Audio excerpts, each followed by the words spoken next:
Welcome to Gen Z Hoops, the Gen Z basketball, coaching, and sports business show. On this podcast, you'll learn from professional players, coaches, and executives from all over the world and see the court in a brand new way. And now, joining you courtside, your Gen Z host, John Hartofilis. Coach Lewis, what's going on? Hey, good to see you, man. Good to be on. I appreciate you having me on. I'm happy to be here and anytime. I'm so happy to have you on, and I know your story is such an interesting one. So many years being around the game. I'm really excited to kind of jump right into that right now. Just to get us started, obviously, right, I'm sure everyone, when they first meet you, they ask you about the NBA coaching experience and all this stuff. I want to know, I want to know the real Coach Larry, not even Coach Larry Lewis, the real Larry Lewis, back in the day before you were a coach, before you were a player. What kind of got you to fall in love with the game of basketball? Well, I played since I was really, really young from Los Angeles. So, those days, there was travel ball and all that, but we used to just be in the park every day, all day, and recess in school, in elementary and junior high and all that. And I actually graduated from LA High, and I was about 6'3", about 185 pounds. I wasn't recruited heavily at all, and I ended up going to Morehouse in Atlanta. And those first 2 years at Morehouse, I grew 3 inches, and so during those 2 years, I was just a student, and actually my godfather, Ronnie Kilgore, took me around the parks in Atlanta, and we'd play, and he beat me up, and I needed to get tougher. So then I walked on to the team. I was Wow.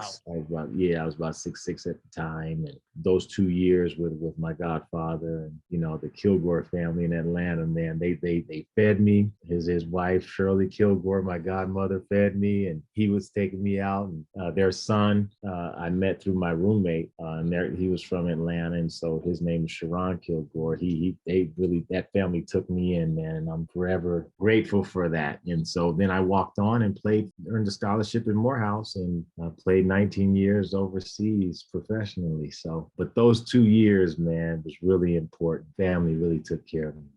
That's the importance of having a strong support system, and also but also never giving up on that passion. Right, you could have easily been like, you know what, I'm not playing these 2 years. Let's hang it up, and then 19 years of pro basketball would have never happened. Right, imagine. Right, that'd be terrible. True. So I mean, once you got on the team, earned a scholarship, even that must have been exhilarating. How did that maybe set up the rest of your time in college, and then also for you to even think about playing professionally? A guy that didn't even play his first years of college is now thinking, I'm gonna go overseas. How did that work? Yeah, because I thought it was over. Still would play and still loved the sport. But before I graduated, I went and played professionally in the Dominican Republic. And I think when that happened, I was like, this is something that can turn into a professional career. And now I had a sense of purpose, a deeper sense of purpose, actually, and took it a lot more serious. I took myself more serious and started to believe, and then played in the summer leagues and ended up in the CBA and played for Eric Musselman with the South Dakota Thrillers. And then, played overseas, and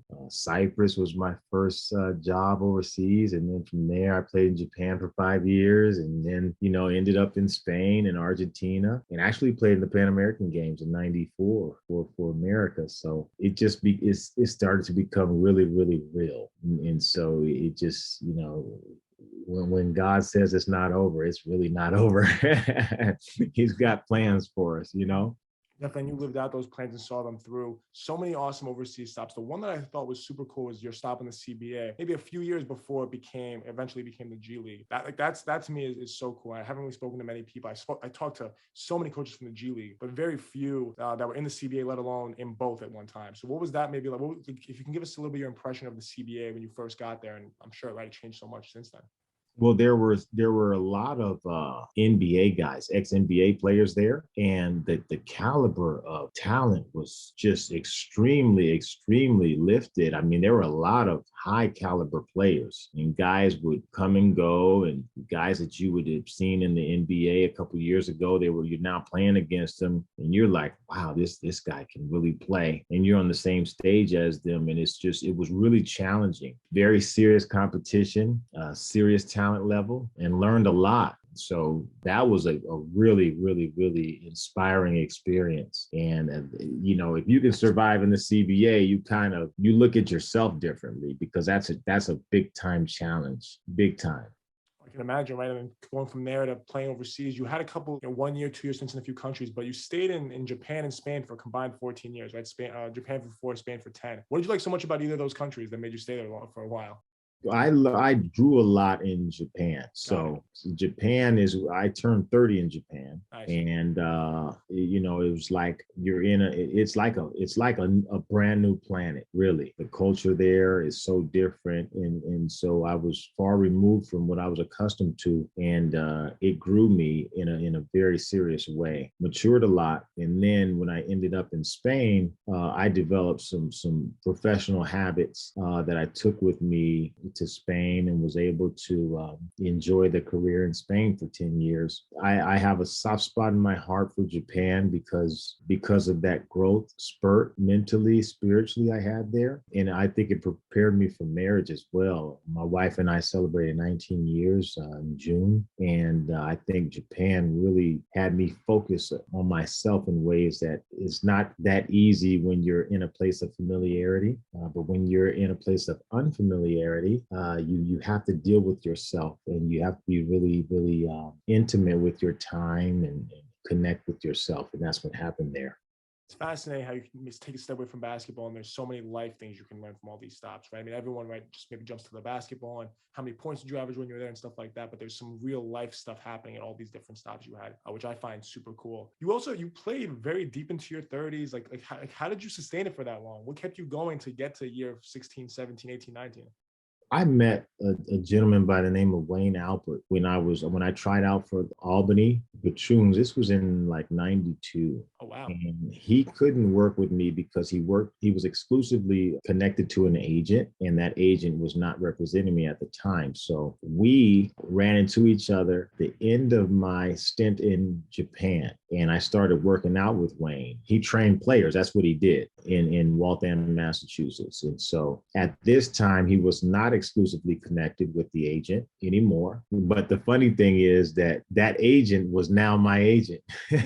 So anyway, we started working together, and I had like tight Achilles tendons problems and things like that. So training with Wayne Alpert and his brother Keith Alpert, I got into flexibility, and flexibility really combined with weight training and combining with those workouts with them in the off season, they got my body really together. And that has a lot to do with how long I was able to play. My parents, they exercise every morning pretty much. So I was really, I get a lot of discipline from my upbringing from both of my parents, and all of that combined with the will and desire to go to the highest I can go. Training with those guys in Waltham, Massachusetts, off season after off season, it really fueled the longevity of my career. It's incredible. There's definitely such a wealth of experience in all those years, and going, into those later years. I'm sure you take more of a veteran's role. Maybe even going around the coaching ranks more. I mean, did you always know you were going to coach, or maybe once you got to like year 19, you were like, you know what, maybe this is my next chapter? I never knew what I was going to do after basketball. And like I said previously, when I played for Eric Musselman in the CBA, he happened to be the head coach of the Los Angeles Lakers G League team when I retired. So it was preseason. I had just retired. It was around October. It was about a month before my birthday, November 14th. So I turned 40 that year. And I called Eric, and he didn't have a spot, but he called me back and said, how long would it take for you to get to the gym? So I went to the gym, the Lakers facility, and he said, okay, after practice, I want you to take the team through some shooting drills. And so I did that, and then a position was created. And from there, I was hired as head of player development for the Lakers NBA team, basically for Kobe's last 3 years, and then ended up in Sacramento, and then now with Santa Barbara. So cool. And you're good at something when it's just like, hey, show us something, and then, okay, let's make a new spot for you. That's when you're good at something. And I'm sure you have a lot of skills, and specifically basketball related, but I told you this before we got on, that when I Googled your name, all that came up under videos was just videos of you mic'd up. So I'm guessing every time the NBA camera crew comes in, they're micing you up. What is it about you that I think all these camera guys keep on micing you up? I think what's important to me is connecting to the player Got it. and not really doing what I see other people doing, but staying in tune with what I feel is needed for that player. I know there are a lot of people who, and not saying it's a bad thing, but they mimic what other coaches do and they mimic what other, trainers do, whatever. And that's fine for them. But I think it's also important if I'm going to coach to have my own mind and to have my own creativity. And when I approach any player or any team and improving their skill set and sharing the dream with them. So maybe it's that kind of passion that they feel, or I never asked that question. But now that you point that out, it's hard for me to say, but I can tell you what my approach is, and that may have something to do with why it's always been something that has happened. I love it. Having that connection with players and showcasing that passion is definitely something that's going to have people taking notice, but also, right, but make it something that it's a huge skill set for you to have, and it makes players better. That's Yeah. evident to when you were with the LA Defenders and you guys won the Development Champion Award for, right, and I looked this up because I hadn't really heard of it too much before, for embodying G League goals of developing talent via call-ups, right? That's something that there's always a G League championship, but that's not so much as the real goal of the G League is to get players to live their dream in the NBA. So you guys had 8 call-ups that year while having a really impressive record. Like, how did that happen?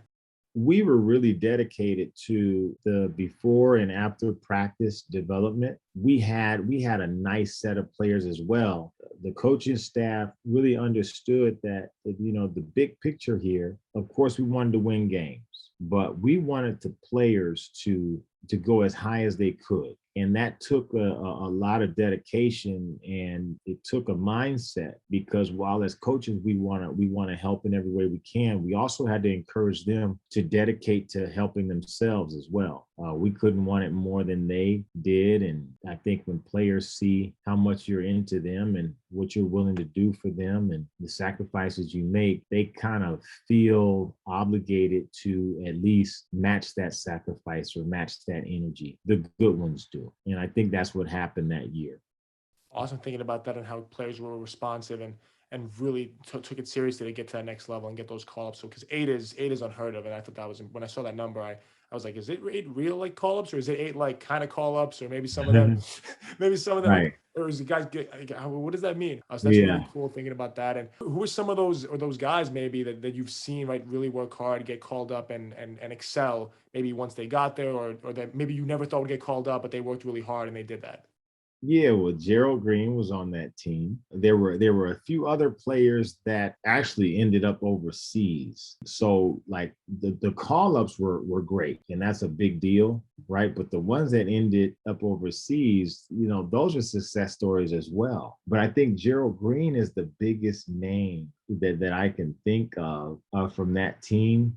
As far as the ones that was there, like he kind of stayed almost to the end. I think when playoffs started, I think he went to New Jersey, and then he stuck the longest. Courtney Fortson. He also did a good job with us. He was one of those, spunky little guards. He was tough-minded, and there was no way, he was gonna let up off the gas once he saw the environment that he was a part of and what was a possibility with him. I think those are the 2 biggest ones. The other 6, I'd have to look it up, being around all those players. But Eric Musselman was really, really, really good, and he gives his all for the players. Like, he understands what it's all about for them. And even as a player, I played for him. He wants you to really show what you're good at. There's a lane that we all have, and he lets you see and define that lane, and then that's what he wants you to show, and he encourages that. That's a big deal too. Definitely so much to say there in terms of, right, having the ability to showcase that and be able to make that experience happen for some guys. I'm curious then, like, well, you eventually did get your call up as well, right? Going to the LA Lakers, and then going over to the Sacramento Kings. How did your role? You were a player development coach with the LA Defenders. Did your role change at all, or was that was always your thing, player development? Yeah, I became head of player development for both franchises, also an assistant coach / scout. So as a scout, there are two types of scouts in the league. Actually, three. There are scouts on the team that scout other teams that we play against, Yep. right? And so we go out on the road and we get the play calls and all that kind of stuff. There's also scouts that scout players within the league. So, for example, if Orlando Magic is interested in a player from Detroit, right, there's a scout that scouts those players as well. There's also international scouts and college scouts. I was a scout under Byron Scott, so slash assistant, meaning I would go out and scout the teams that we play against, send back the information, fly to the next city, and this is all ahead of schedule, meaning if we're going to play Portland Trailblazers February 3rd, by January 29th, made sure that the coaching staff had all the information we needed on Portland Trailblazers, right? So I was doing that. That's called an advanced scout. So that's what I was doing there. So it became head of player development slash assistant coach slash advanced scout. There was a couple slashes in your title back then. Now, as assistant coach at the college level, there's a couple more slashes, but it all kind of gets combined into assistant coach. So obviously, right, there's a lot more, whether it's recruiting, scouting, all this different stuff. What was that transition like for you going to the college game and maybe being around that for the first time? The timing of the season is a lot different, and the whole recruiting aspect is different. In the NBA and professionally, in the G League, you're dealing with basketball. The guys come in, you work them out, you train them, you practice, you show them film, and that's it. In college, you're going to deal with recruiting, parents, school, scheduling. There's just a lot of extra things that go on in college that just doesn't exist at the professional level. Where are the student athletes going to live? There are a lot of NBA players I work tightly with. Some of them I met their parents, some of them I didn't, but most parents on our team, there's some type of affiliation with. So it's a little more personable in college and extra responsibility, a lot more angles to making a program work. Definitely, right. So many. I mean, like you said, slash academics is a very a very dominant part of college athletics. Doesn't exist at all in the NBA. So obviously, there's so many more things for you to make sure you're keeping in tune on going to the college season. What's your season look like this year so far? How's maybe the summer gone for you guys, and maybe this first month of the academic year? It went well post-COVID. We were able to survive last year without any positive tests. We played the whole season. Wow, that's incredible. I very rarely hear that. Yeah. It was rare, but it was great to be able to finish the season and make it to the NCAA tournament. This year, we had to replace point guard, off guard positions due to seniors, and Shaquille McLaughlin is with the Dallas Mavericks on a two-way contract, so that's good. DeVore Ramsey is pursuing his professional career. Those were two main components of our winning season last year. And so we have a transfer point guard and an off guard, and we just have to make sure we hone in defensively. And it's been a good, productive summer for us. We were able to work the guys out all summer during their summer school sessions. There were two of them. And today is actually our first official practice day. It should be good, and we have to commit to defense. So I didn't know I was catching the first day of practice. Did it already happen, or is it coming up in the next few hours? No, it starts at about 2:30. Okay, I definitely want to hear all about it once you guys are done. I had no idea that was today. So good luck with that. So I'm guessing you mentioned that the defense is a big part of the practice. How are you going to go about that? Well, I think it all starts like working out with an individual player. It starts with a conversation. I think that once we have established a language, then we can grow from there. But we all have to speak the same language to begin with. And, there has to be dialogue. There has to be a level of trust established. And then you just, the buy-in and the effort and desire, that has to be evident every day. So we talk about it, we show clips. We're going to do that before practice today. It's just going to be an ongoing thing, because the better we get, the more we'll want. I think when the players start to want it and really sincerely want it, I think that's when we grow. It's definitely when special things happen. And you mentioned the communication being such a big aspect of it, and having a team that's really a combined unit. And it's definitely tough to replicate that when there's seniors that leave or guys that go on to get two-way contracts. But that's obviously incredible in the goal. Who are some of those, like you kind of touched on two of them, who are some of those guys that have made that step to the next level? And on the same note, who are some of those guys on the team now that we might be hearing that from soon? Yeah, Amadou Sow is our center, and he's a serious talent. He should be a pro. Miles Norris is pretty promising. He's about 6'10", 4-man, so he should be interesting. That's a name to look for. Now we have some young kids coming up. Josh Pierre. He's actually from the East Coast. He transferred from Temple. He's one of the most athletic guards I've seen. He should be one to look out for as well. And then as our players start to grow and mature as they do in college, Calvin Wishart is a transfer out of Minnesota that is a solid point guard for us.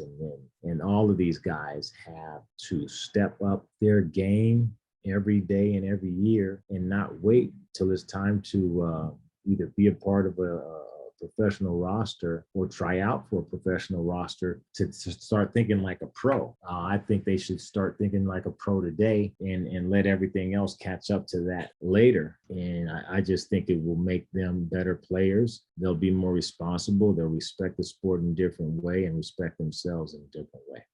Such great advice, and it's awesome thinking about all of that. Coach, I want to really thank you for taking the time to speak with me on the first day of practice. I didn't even know that until about 5 minutes ago. I'll be truly appreciative of you taking the time, and I can't wait to hear how this goes. And I'll be watching the season to see how you guys do. I'll be rooting for you guys and really appreciate it.